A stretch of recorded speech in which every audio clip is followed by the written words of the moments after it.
La profecía de Ezequiel no se asemeja a un relato de otro tiempo o un lugar distante. Es la crónica de un hombre muy real, que vivió en un lugar auténtico y recibió increíbles visiones divinas en un día particular. El ministerio profético de Ezequiel nació en un momento en que Judá todavía era un reino independiente. ¿Alguna vez se ha preguntado cómo es el paraíso? Sería una experiencia única cruzar el umbral de la sala del trono de Dios y observar las actividades que allí se llevan a cabo. El mensaje del Señor fue transmitido expresamente al sacerdote Ezequiel. No solo se le entregó esta palabra, sino que se hizo de una manera notable. El nombre Ezequiel se puede traducir como la fuerza de Dios. Ezequiel 1 versículo 4. Y miré, y he aquí, un torbellino salía del norte, una gran nube, y un fuego que se envolvía a sí mismo, y un resplandor alrededor de él, y en medio de ello como el color del ámbar, en medio del fuego. Al principio, Ezequiel notó un furioso torbellino que venía del norte, antes de ver 4 criaturas vivientes, cada una con 4 rostros: león, buey, águila, hombre, 4 alas, pies rectos y manos ocultas bajo sus alas. Cada criatura encarna los atributos de Dios manifestados en la creación: su majestuosidad, su poder, su velocidad y su sabiduría. El Señor, resplandeciente en gloria, se sentó sobre la expansión. Cerca de cada criatura viviente había una rueda, o más precisamente, una rueda dentro de otra rueda. Esta deslumbrante visión de la gloria de Dios marcó la entrada de Ezequiel en su ministerio profético. Discernimos similitudes con Juan en Apocalipsis. Sin embargo, en comparación, Ezequiel proporciona una descripción mucho más detallada de las 4 criaturas vivientes. Ezequiel 1, versículos 5 a 9. También de en medio de ella salió la semejanza de 4 criaturas vivientes, y este era su aspecto. Tenían la semejanza de un hombre. Cada una de estas criaturas tenía 4 rostros y 4 alas. Sus pies eran rectos, y la planta de sus pies era como la planta del pie de un becerro. Brillaban como el color del bronce bruñido. Tenían manos de hombre bajo sus alas en sus 4 lados, y las 4 tenían sus rostros y sus alas. Sus alas estaban unidas una a otra. No se giraban al avanzar, sino que cada una iba hacia adelante. Estas 4 criaturas vivientes también se encuentran en el libro de Apocalipsis, capítulo 4, versículos 6 a 9.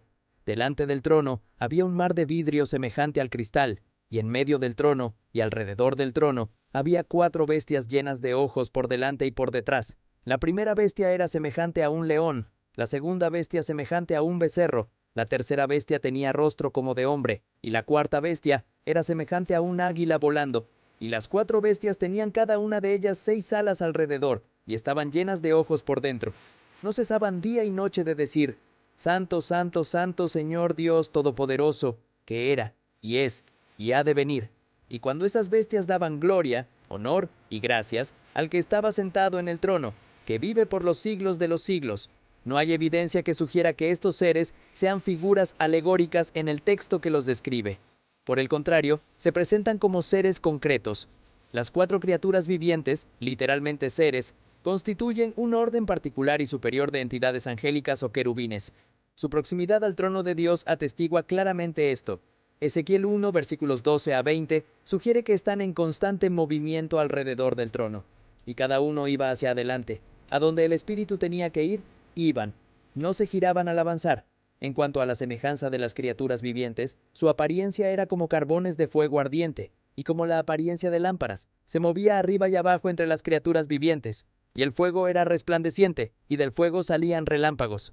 Las criaturas vivientes corrían y volvían como el resplandor de un relámpago. Mientras observaba a las criaturas vivientes, vi una rueda sobre la tierra junto a las criaturas vivientes, con sus 4 rostros. La apariencia de las ruedas y su obra era como el color del berilo, y las 4 tenían una misma semejanza. Su apariencia y obra eran como si hubiera una rueda en medio de otra rueda. Cuando se movían en sus 4 lados y no se giraban al avanzar. En cuanto a sus aros, eran tan altos que infundían temor, y sus aros estaban llenos de ojos alrededor de las 4. Y cuando las criaturas vivientes avanzaban, las ruedas avanzaban junto a ellas, y cuando las criaturas vivientes se elevaban de la tierra, las ruedas se elevaban también. A donde quiera que el espíritu quería ir, iban, a donde el espíritu quería ir, y las ruedas se levantaban en correspondencia con ellas, porque el espíritu de la criatura viviente estaba en las ruedas. Apocalipsis 5, versículos 6 a 14, describe los roles o responsabilidades de estas 4 criaturas vivientes. Se postran ante el Cordero, que es Jesucristo, y le rinden el mismo homenaje que al Padre, atestiguando así la divinidad de Jesucristo. Apocalipsis 5, versículos 6 a 9. Y miré, y he aquí, en medio del trono y de las 4 bestias, y en medio de los ancianos, estaba un cordero como si hubiera sido muerto, teniendo 7 cuernos y 7 ojos, que son los 7 espíritus de Dios enviados a toda la tierra. Y vino y tomó el libro de la mano derecha de aquel que estaba sentado en el trono. Y cuando tomó el libro, las 4 bestias y los 24 ancianos se postraron ante el Cordero, teniendo cada uno arpas y copas de oro llenas de incienso, que son las oraciones de los santos, y cantaron un cántico nuevo, diciendo: Tú eres digno de tomar el libro y de abrir sus sellos, porque tú fuiste inmolado. Nos has redimido para Dios con tu sangre de toda tribu, lengua, pueblo y nación. Sostienen arpas y copas de oro llenas de incienso, representando las oraciones de los santos, y están rodeados por 24 ancianos. En el Antiguo Testamento, las arpas están frecuentemente asociadas con la adoración y también están vinculadas a la profecía. El propósito de las 4 criaturas vivientes es proclamar la santidad de Dios y fomentar su adoración y veneración.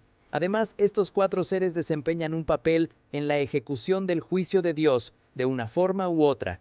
Representan un alto orden de ángeles, cuyo papel principal es la adoración. Apocalipsis 19, versículo 4. Y los 24 ancianos y las 4 bestias se postraron y adoraron a Dios sentado en el trono, diciendo: Amén, aleluya. Más tarde, Ezequiel identificó a estos seres extraordinarios como querubines, aquellos ángeles que rodean a Dios y poseen un poder y gloria particulares. Antes de su caída, Satanás era uno de los querubines que cubría el trono de Dios. Ezequiel 28, versículos 14 a 16. Tú eras el querubín ungido que cubre, y te puse así. Estabas en el monte santo de Dios, caminabas en medio de piedras de fuego. Eras perfecto en tus caminos desde el día en que fuiste creado, hasta que se halló iniquidad en ti. Por la multitud de tus mercancías llenaron tu interior de violencia, y pecaste. Por lo tanto, te echaré profanado del monte de Dios, y te destruiré, oh querubín que cubre, de en medio de las piedras de fuego. Así como el arca del pacto simbolizaba la presencia de Dios entre Israel, Yahvé era a veces referido como aquel que habita entre los querubines. 1 Samuel 4, versículo 4. Entonces el pueblo envió a Silo para traer de allí el arca del pacto del Señor de los ejércitos, que mora entre los querubines, y allí estaban los 2 hijos de Elí, Ofni y Finés, con el arca del pacto de Dios. Ezequiel 1, versículos 10 a 14, retrata la apariencia de estos seres vivientes. En la visión celestial de Juan, aparecen como 4 criaturas distintas, cada una con uno de los 4 rostros mencionados anteriormente. A lo largo de la historia, estudiosos de la Biblia, investigadores en general y artistas han sido inspirados por estas 4 caras diferentes. Éxodo 13, versículos 21 a 22. Y el Señor iba delante de ellos de día en una columna de nube para guiarlos en el camino, y de noche en una columna de fuego para darles luz, para ir de día y de noche. No quitó la columna de nube de día, ni la columna de fuego de noche, delante del pueblo. Un fuego devorador que se consume a sí mismo recuerda la zarza ardiente de Moisés, que arde sin consumirse jamás. Leemos: una luz brillante lo rodeaba y radiaba desde su interior. Este brillo brillante es la expresión de la gloria divina. Los 4 seres únicos se destacaron dentro de este torbellino, representando la presencia de Dios. Más tarde, Ezequiel identifica a estas magníficas criaturas como querubines, en Ezequiel 10, versículos 8 a 15. Estos son ángeles de poder y gloria sin igual, que rodean a Dios. Los querubines hacen su primera aparición en el jardín del Edén, donde tienen la tarea de guardar el camino al árbol de la vida con una espada llameante. Génesis 3, versículo 24. Así que expulsó al hombre, y colocó al este del jardín de Edén querubines, y una espada llameante, que se movía en todas direcciones, para guardar el camino al árbol de la vida. Estos seres tenían una apariencia humana. Ezequiel especificó que no eran hombres, sino seres angélicos. Sin embargo, se asemejaban a los humanos en su forma y estructura general, como muestra la siguiente descripción, sin parecerse a ningún ser terrenal. Las representaciones artísticas de los querubines, encargadas para el templo del tabernáculo y el arca del pacto, resaltan sus alas, como vemos en Éxodo 25, versículo 20. ¿Qué lecciones podemos extraer de estas vívidas imágenes del salón del trono de Dios? Primero, necesitamos contemplar al Señor en su esplendor, deslumbrarnos con su gloria y comprender lo que espera de su pueblo, ya que Él es el Dios Todopoderoso. Él exige de nosotros sumisión, un corazón que tiemble ante su palabra y aspire a la obediencia. En segundo lugar, debemos comprender la grandeza de Dios. Aquellos que busquen asimilar o compartir este capítulo no deben perderse en los detalles de la mayoría de sus aspectos, tan importantes como son para entender los detalles de los retratos de Juan.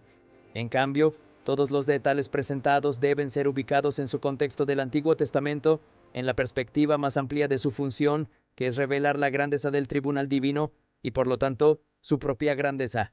Así, también presentan un contraste sorprendente con el esplendor arrogante y pretencioso de los gobernantes terrenales. El texto nos invita a adorar hoy, tal como lo hizo en su primera lectura en Éfeso. También nos invita a renunciar al temor de la grandeza humana, que palidece frente a la majestad del eterno Dios con quien hemos formado lazos íntimos. En tercer lugar, debemos saber que es Dios quien manda. Los capítulos 4 y 5 describen el juicio de Dios sobre el mundo. Nos sumergen en una perspectiva celestial y nos recuerdan quién está en el poder aquí en la tierra. Debemos adorar a Dios como Él se lo merece y permitirle hacernos vivir las experiencias que Él considere apropiadas. La gloria de Dios es el objetivo principal de la revelación que recibe Juan. Incluso los juicios que pronto presenciará glorificarán a Dios y revelarán su obra. En lugar de satisfacer nuestra curiosidad sobre el futuro, esta revelación tiene como objetivo instruirnos sobre la magnificencia divina.